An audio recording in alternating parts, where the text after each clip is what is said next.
എല്ലാവർക്കും നമസ്കാരം. വയനാട് പ്രകൃതി രമണീയമായ വയലുകളുടെ നാട്, സഞ്ചാരികളുടെ പറുദീസ.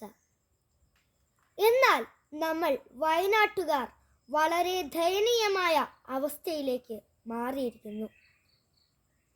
കാടും നാടും ഒന്നാവുന്ന അവസ്ഥ. എത്രയെത്ര ജീവനുകളാണ് വന്യമൃഗാക്രമണത്തിൽ പൊലിയുന്നത്. കഴിഞ്ഞ ദിവസം നമ്മൾ മാധ്യമങ്ങളിൽ കണ്ട കാട്ടാനയുടെ മുന്നിൽ ജീവൻ രക്ഷിക്കാൻ പരിശ്രമിച്ച് പരാജയപ്പെട്ട് ജീവൻ നഷ്ടപ്പെട്ട അജീഷ് എന്ന ചെറുപ്പക്കാരനാണ് ഇതിൽ അവസാന സംഭവം. പേടിപ്പെടുത്തുന്ന ആ ദൃശ്യങ്ങൾ ഉറക്കത്തിൽ പോലും മനസ്സിൽ നിന്നും മായുന്നില്ല. പിതാവിനെ നഷ്ടപ്പെട്ട ഞങ്ങളുടെ ആ രണ്ടു കൂട്ടുകാരുടെ മുഖം, അവരുടെ കണ്ണിൽ നിന്നൊഴുകുന്ന കണ്ണുനീർ ഞങ്ങളുടെ കൂടെ കണ്ണിൽ കൂടെയാണ് ഒഴുകിയിറങ്ങുന്നത്. ആ കുടുംബത്തിന്റെ താങ്ങും തണലുമായിരുന്ന ആൾ നഷ്ടപ്പെട്ടത് ആ കുടുംബത്തിനാണ്. 50 ലക്ഷം രൂപ വിലയിട്ടാൽ തീരുന്നതാണോ ആ നഷ്ടം? ഇനി ആരുടെ ജീവനെന്നറിയാതെ വയനാടൻ ജനത പകച്ചു നിൽക്കുന്നു.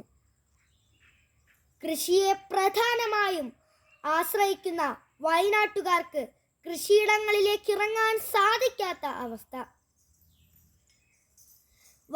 വളർത്തുമൃഗങ്ങൾക്ക് സുരക്ഷ നൽകാൻ സാധിക്കാത്ത സ്ഥിതി.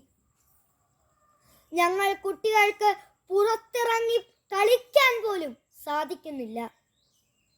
തൊട്ടടുത്ത സ്കൂളിൽ നടന്നു പോയിക്കൊണ്ടിരുന്ന ഞങ്ങൾ ഇന്ന് വാഹനങ്ങളില്ലാതെ ഞങ്ങൾക്ക് പോകാൻ സാധിക്കുന്നില്ല.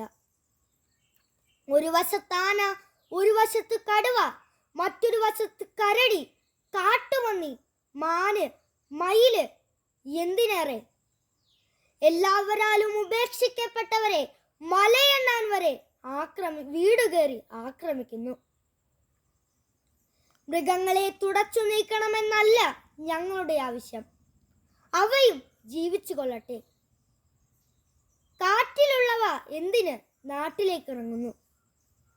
ഇതിനെക്കുറിച്ച് ശാസ്ത്രീയ പഠനം നടത്തി അധികാരപ്പെട്ടവർ ഇതിനൊരു പരിഹാരം കണ്ടേ തീരൂ. എന്നെ പോലുള്ള വയനാട്ടിലെ കുട്ടികൾക്ക് പറയാനുള്ളത്, ഞങ്ങൾക്കും വരും തലമുറകൾക്കും വന്യമൃഗങ്ങളെ ഭയപ്പെടാതെ സ്കൂളിൽ പോകണം, പഠിക്കണം, മിടുക്കരാവണം. ഇനിയൊരു കുട്ടിയും വന്യമൃഗാക്രമണത്തിൽ അനാഥരുടെ പട്ടികയിൽ എണ്ണപ്പെടാതിരിക്കുക. മൃഗങ്ങൾക്ക് വേണ്ടി വാദിക്കുന്നവരെ ഓർക്കുക. ഞങ്ങൾ വയനാട്ടുകാരും ഈ ഭൂമിയുടെ അവകാശികൾ തന്നെയാണ്. ഞങ്ങളെയും ജീവിക്കാൻ അനുവദിക്കൂ.